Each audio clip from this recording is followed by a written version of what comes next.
Hello student, आज basic video का जो नेक्स्ट है पार्ट लेकर आए हैं। जो हम लोग अभी पढ़ रहे हैं कॉमर्स से रिलेटेड या अकाउंटिंग से रिलेटेड जो बेसिक टर्म है उस पर हम लोग चल रहे हैं अभी। और यदि आप जुड़ना चाहते हैं रेगुलर, यदि आप पढ़ना चाहते हैं तो डिस्क्रिप्शन में मेरा नंबर है, उससे कांटेक्ट कर सकते हैं और आगे पढ़ाई जारी रखने के लिए। तो देखिए, आज हम लोग बात करेंगे लायबिलिटीज़ पर, दायित्व पर। और भी आगे टॉपिक पर बात करने वाले हम लोग हैं। जो टॉपिक आएगा अभी, आज बहुत इम्पोर्टेंट आज वीडियो होने वाला आप लोग के लिए, तो ज़रूर लास्ट तक देखें, ध्यान से देखें। तो दिया है कि दायित्व क्या है? वह धन जो व्यावसायिक उपक्रम को दूसरे को देना है, दायित्व कहा जाता है। व्यावसायिक उपक्रम यानी कोई बिजनेस, XY बिजनेस है या टाटा कंपनी है या एयरटेल कंपनी है या XY पार्टनरशिप है, उनको किसी दूसरे ऐसा धन जो दूसरे को क्या करना है, देना है। व्यावसायिक उपक्रम मतलब कोई व्यवसाय, कोई संस्था जो दूसरे को क्या करना है, देना है अमाउंट, उसे बोलते हैं दायित्व। या एक और अब हमने डिफिनीशन दिया है कि व्यवसाय के लिए व्यापारी के द्वारा दूसरे से ली गई उधार दायित्व कहा जाता है। व्यवसाय के लिए व्यवसायी के द्वारा जो भी उधार ली जाती है उसे दायित्व कहते हैं, लायबिलिटीज। आप अपने फ्रेंड से 200 रुपया लीजिएगा, वो आपके ऊपर क्या है, दायित्व, क्योंकि आज नहीं तो कल आपको देना पड़ेगा। दायित्व का एग्जाम्पल में लेनदार लिखे हुए हैं। फर्स्ट, लेनदार के बारे में आप लोग को बताया गया होगा। लेनदार के बारे में अगर नहीं भी बताए होंगे तो देखिए, लेनदार मीन्स होता है कि किसी को हमने वस्तु किसी से ख़रीदा है उधार, वो हमसे पैसा लेने वाला है, तो उसको लेनदार। ऋण मतलब लोन, समझ रहे हैं। बैंक अधिविकर्ष का मतलब होता है कि हमने, जैसे एक बिजनेसमैन क्या करता है कि बैंक में करेंट अकाउंट ओपन करता है, तो करेंट अकाउंट ओपन करने वाले को बैंक कभी कभी अमाउंट डिपॉजिट जितना रहता है उससे अधिक भी अमाउंट दे देता है। तो जितना अधिक देता है उसे बैंक अधिविकर्ष या बैंक ओवरड्राफ्ट कहा जाता है। तो वो भी हमारे ऊपर एक तरह से कर्ज होता है, लायबिलिटीज होता है, जो दूसरे को देना है। लायबिलिटी, दायित्व का मतलब कर्ज, जो व्यवसाय पर है, आज नहीं तो कल दूसरे को देना है। इसको हम दो वर्गों में बांट सकते हैं, बांटा जाता है, अस्थाई या दीर्घकालिक दायित्व। उसको अस्थाई कहिए चाहे दीर्घकालिक कहिए। तो दीर्घकालिक या अस्थाई दायित्व से अभिप्राय ऐसे दायित्व से जिसका एक लंबी अवधि के पश्चात भुगतान होना है। यहाँ पर छूट गया है, लंबी अवधि के पश्चात भुगतान होना है। यहाँ पर आप लिख सकते हैं भुगतान होना है। उस वैसे दायित्व को हम लोग बोलते हैं दीर्घकालीन या अस्थाई दायित्व। यानी आप कह सकते हैं कि वैसे दायित्व जो 1 ईयर आफ्टर, 1 वर्ष के बाद पेमेंट करना। जैसे हमने आपसे पैसा लिया और वह पैसा हम बोल दिए हैं, आपसे पहले से ही एग्रीमेंट है कि हम 1 साल बाद आपको देंगे, तो उसको दीर्घकालिक या अस्थाई दायित्व कहा जाता है। दूसरा हमने लिया है चालू या अल्पकालीन दायित्व। चालू दायित्व वे दायित्व कहलाते हैं जिनका भुगतान 1 वर्ष के अंदर करना होता है। यानी चालू दायित्व या अल्पकालीन दायित्व उसे बोलते हैं जिनको हम 1 ईयर के अंदर अंदर उसे भुगतान कर देंगे। जैसे किसी से लिए कोई वस्तु और उनसे एग्रीमेंट किए कि आपको 1 साल के अंदर हम अमाउंट क्या कर देंगे, पेमेंट कर देंगे, तो उसी को बोलते हैं हम लोग चालू या अल्पकालीन दायित्व। देय विपत्र, लेनदार या अल्पकालीन ऋण इसका एग्जाम्पल है। देय विपत्र का मतलब होता है कि क्या होता है, विपत्र जो होता है वो बिल्स ऑफ एक्सचेंज को कहा जाता है। सिंपल भाषा में इसके बारे में तो हम लोग डिटेल में पढ़ने वाले हैं अकाउंटेंसी में, लेकिन अगर आपको साधारण भाषा में बताएं तो ये विपत्र एक पत्र होता है। एक व्यवसायी दूसरे व्यवसायी पर अपने पैसा की, उधार पैसा को मांगने के लिए लिखता है, ठीक है, और वह पत्र पर निश्चित अमाउंट और निश्चित समय में भुगतान करने का आदेश रहता है। तो क्या होता है कि जैसे हमने, एक बिजनेसमैन है और आप मेरे कस्टमर हैं, सपोज डेट, चाहे आप बिजनेसमैन ही हैं, आपको हमने कुछ वस्तु बेचा है, ठीक है, पैसा आप नहीं दे रहे हैं, अभी नहीं दिए हैं, तो हम एक पत्र लिखेंगे, भैया मेरा पैसा 2 महीने बाद आप दे दीजिए, देने का कृपया करें। तो आप यदि उस कागज़ पर सिग्नेचर करके मेरे को वापस कर देते हैं तो हम समझ जाएंगे कि वो 2 महीने बाद हमें पैसा देना है, मिल जाएगा हमें पैसा। उसी प्रकार जैसे आप हमारे पत्र को सिग्नेचर करके एक्सेप्ट किए, उसी तरह हम भी किसी का एक्सेप्ट करते हैं 2 महीना वाला, 3 महीने बाद पैसा देने वाला पत्र, तो उसी को बोलते हैं हम लोग क्या, तो देवी पत्र। लेनदार तो आप समझ रहे हैं कि जिससे हम लोग उधार खरीदते हैं वो मेरे लिए लेनदार है, जैसे हमने आपसे खरीदा, आप मेरे लिए लेनदार हैं, ठीक है। और अल्पकालीन ऋण मतलब कि कम समय के लिए लोन लिया गया बैंक से या दूसरे से, उसको अल्पकालीन लोन कहा जाता है। अब हम लोग बात करेंगे आगम यानी रेवेन्यू पर। ये रेवेन्यू और आय और प्राप्ति यानी रेवेन्यू, इनकम और गेन में लोग सस्पेंस रहता है कि इसको क्या कहा जाए, थोड़ा समझ में लोगों की कम आती है। ये इसको ध्यान से देखिएगा, बहुत लोग कंफ्यूज रहते हैं इस बातों पर। व्यावसायिक घटनाओं के परिणाम स्वरूप, ठीक है, व्यवसाय की पूंजी में वृद्धि करने वाले मद को आय कहा जाता है। कोई भी व्यावसायिक क्रिया हो और उससे जो आय प्राप्त हो रहा हो और जिससे पूंजी में वृद्धि हो रही हो, उसे हम आगम कहते हैं। क्या बोलते हैं? आगम। रेवेन्यू कहते हैं कोई भी व्यावसायिक क्रियाओं के परिणाम स्वरूप पूंजी में वृद्धि करने वाले जो भी मद हो, वो मेरे लिए आय कहलाता है। याद रखिएगा, ये जो आय है इसमें ये जो रेवेन्यू होता है, इसमें से एक्सपेंसेज माइनस नहीं होता है, यानी इसको कहा जा सकता है कि कुल लाभ। रेवेन्यू को एक तरह से आप क्या कह सकते हैं? कुल लाभ, टोटल लाभ। अब देखिए, अब बात करेंगे हम लोग एक और डिफिनीशन कि आगम से आशय व्यवसाय की आयों से है। इसका अभिप्राय नियमित रूप से प्राप्त होने वाली आय से है। एक बात और होनी चाहिए कि हम उसी बेनिफिट को, प्रॉफिट को आय मानते हैं, रेवेन्यू मानते हैं, आगम मानते हैं जो हमें नियमित मिले।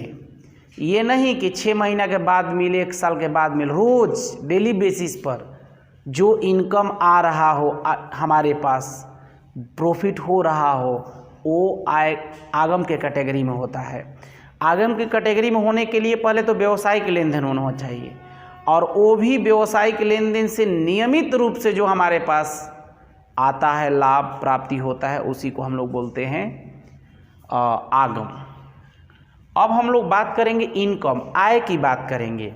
लगभग इसी के जैसा लोग समझते, लेकिन देखिए, व्यापार की क्रियाओं या अन्य क्रियाओं से व्यापार में वृद्धि को आय कहते हैं। या यहाँ पर आप व्यापार की क्रियाओं या अन्य क्रियाओं से जो पूंजी में वृद्धि को, जो भी हो, क्रिया भी हो, उसे हम लोग की क्रियाओं या अन्य क्रियाओं से व्यापार के शुद्ध धन में वृद्धि को आय कहते हैं। आय में लाभ भी शामिल होता है। आय में क्या होता है? लाभ भी शामिल होता है। माने लाभ और आय में ज़्यादा डिफरेंट नहीं है, उसी में इंक्लूडेड है। यानी इसका एक और होता है कि इनकम इक्वल होता है आय बराबर आप लिख सकते हैं कि आगम माइनस खर्च या व्यय, यानी कहने का मतलब कि जो आगम हुआ, जो भी आया मेरे पास, उसमें से खर्च को यदि माइनस कर देते हैं तो उसे हम आय कहते हैं, इनकम कहते हैं। तो वहीं बता रहे हैं कि व्यापार की क्रियाओं या अन्य क्रियाओं से व्यापार के जो शुद्ध धन, नेट प्रॉफिट में वृद्धि को आय कहते हैं। हम लोग ये जो रेवेन्यू है ये शुद्ध नहीं है, इसमें भी एक्सपेंसेज इन्वॉल्व होता है, और ये जो होता है इसमें ये शुद्ध होता है। अब इसमें एक्सपेंसेज नहीं होता, यहाँ पर लिख ही दिए कि आगम माइनस खर्च या व्यय। उसमें से घटाकर जो बचता है उसको हम लोग इनकम कहते हैं, उसको हम लोग बोलते हैं आय। ये भी देखिए व्यावसायिक क्रियाओं से ही प्राप्त होने वाला है और ये भी व्यावसायिक क्रियाओं से ही प्राप्त होने वाला है। लेकिन ये कह रहा है कि व्यापार की क्रिया या अन्य क्रिया से व्यापार के शुद्ध धन में वृद्धि को आय कहते हैं। जिस क्रिया से व्यापार के शुद्ध धन में, संपत्ति में वृद्धि हो तो उसे हम लोग क्या बोलते हैं, आय बोलते हैं।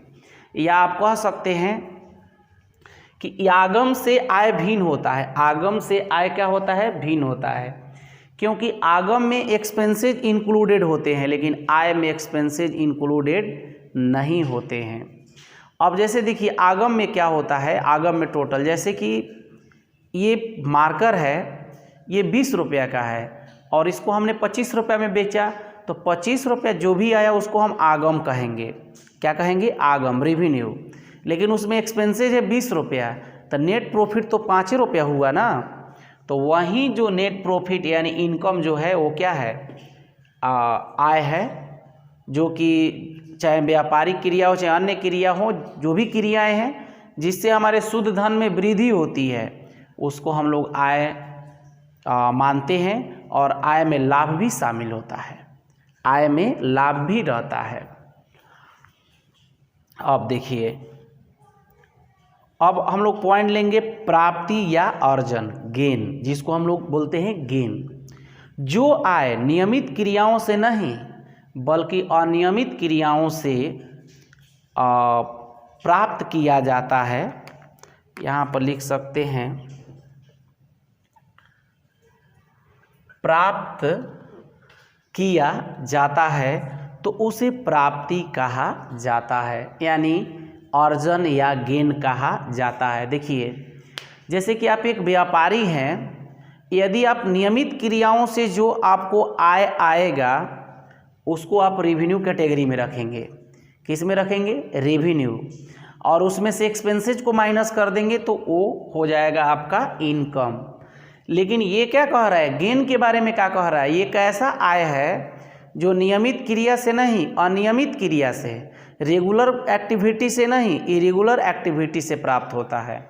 जैसे हम एक बिजनेसमैन है तो हमें वस्तु बेचकर लाभ अर्जन करने की हैबिट है, लेकिन जब हम कभी कभी ऐसा काम करते हैं कि वो मेरा काम है नहीं लेकिन हम लोग करते हैं, जैसे मेरे पास पुराना बाइक है बेच दिया, हमारे पास पुराना कोई मशीन है उसको बेच दिया, उससे जो हमें मिला उसे हम बोलते हैं क्या, गेन। 1 लाख का पुराना मशीन था और उसे हम बेच दिए 1,20,000 में, यानी 20,000 हमारे लिए गेन कहलाएगा।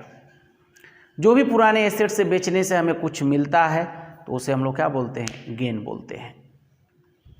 तो आप लोगों ने समझा, रेवेन्यू का मतलब और इनकम का मतलब दोनों लगभग एक ही हो जाता है, लेकिन थोड़ा सा डिफरेंट हो जाता है। ये भी व्यवसायिक क्रिया हो चाहे अन्य क्रिया से जो भी नियमित रूप से आय आता है उसे हम आगम कहते हैं, लेकिन अंतर इतना ही है कि इसमें एक्सपेंसेज भी इन्वॉल्व होता है और इसमें एक्सपेंसेज इन्वॉल्व नहीं होता है, ये शुद्ध होता है। यानी जो भी आगम में से एक्सपेंसेज को यदि माइनस कर, आखिर देखिए अगर शुद्ध रहता तो आगम में से हम एक्सपेंसेज को क्यों घटाते, खर्च को क्यों घटाते, इसीलिए हम बोले कि इसमें खर्च भी शामिल होता है। जैसे कि आपके पापा यदि फार्मर हैं, खेती करते हैं, तो उनके धान जो होता है सीजन में वो बोलते हैं 5 लाख का हो गया, तो उनसे पूछिए, वो कहें वो रेवेन्यू उनका इनकम हुआ, वो 5 लाख जो बता रहे वो रेवेन्यू हुआ, यानी उसको आप बोल सकते हैं आगम उनका बोल सकते हैं। लेकिन उनसे पूछिएगा कि आपको उसको खेती कराने में जो खर्च लगा था वो माइनस किए हैं, तो बोलेंगे कभी तो नहीं किए हैं। अगर वो माइनस कर देंगे, घटा देंगे, तब उनका वो शुद्ध आय यानी इनकम कहलाएगा, आय कहलाएगा। ठीक है। और गेन का मतलब आपको बता ही दिए कि ये नियमित क्रिया से नहीं अनियमित क्रिया, माने ये रोज के काम वाला से ही जो प्राप्त होता है आय, उसको हम लोग गेन नहीं बोलते हैं। जो कभी कभी बाई चांस कभी हम लोग कोई संपत्ति बेच देते हैं या कोई हमें लाभ हो जाता है बाई चांस, उसे ही हम लोग बोलते हैं गेन। उसको प्राप्ति भी हिंदी में बोलते हैं और अर्जन भी बोलते हैं।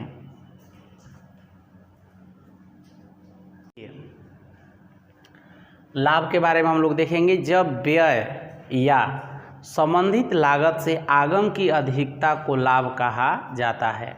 अभी आप लोगों ने पढ़ा कि आगम क्या है।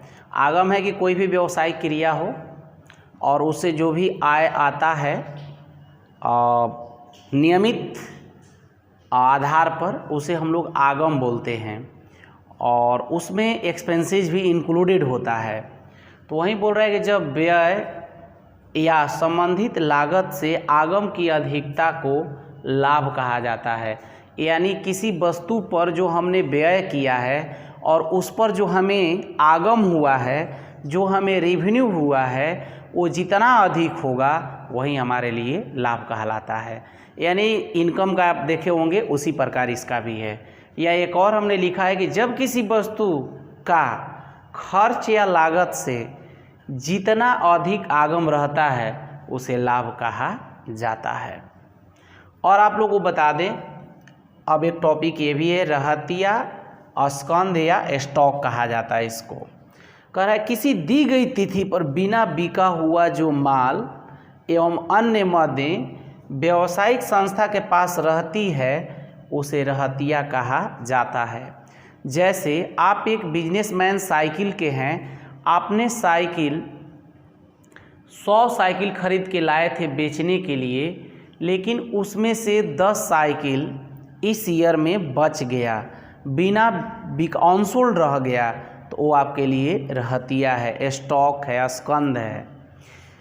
तो आप लोग समझ गए होंगे कि किसी दी गई तिथि पर, माने तिथि मतलब एक साल में, कोई भी हिसाब किताब एक ही साल पर होता है, तो आप कहिए कि जो हिसाब किताब का जो वर्ष होता है 1 ईयर, उसके दौरान जो लाई गई वस्तु में से जो वस्तु बिना बिका बच जाता है उसी को हम लोग बोलते हैं रहतिया, स्कंध या स्टॉक कहा जाता है। दूसरी चीज़, स्कंध को 2 वर्गों में विभाजित किया जाता है, ओपनिंग यानी प्रारंभिक रहतिया, क्लोजिंग यानी अंतिम रहतिया। देखिए ये 2020 चल रहा है, तो 2020 के लास्ट यानी 31 दिसंबर होगा, तो 2020 के लास्ट में जो बिना बिका वस्तु बच गया उसे हम अंतिम रहतिया कहेंगे 2020 के लिए। लेकिन जैसे ही 2021 आएगा तो उसी रहतिया को, सेम वही स्टॉक को 2021 में उसको हम बोलेंगे प्रारंभिक रहतिया। यानी 2020 में जो बिना बिका बच गया वो 20 के लिए अंतिम, और वही स्टॉक 2021 के लिए क्या बन जाएगा, प्रारंभिक यानी ओपनिंग। तो आप देख सकते हैं, ठीक है। जैसा लगे आप ज़रूर बताएं, और आगे भी आप लोग की बेसिक की वीडियो अभी आएंगी। बेसिक जानना बहुत ज़रूरी है हम लोग के लिए, धीरे धीरे हम लोग आगे बढ़ते रहेंगे, ठीक है।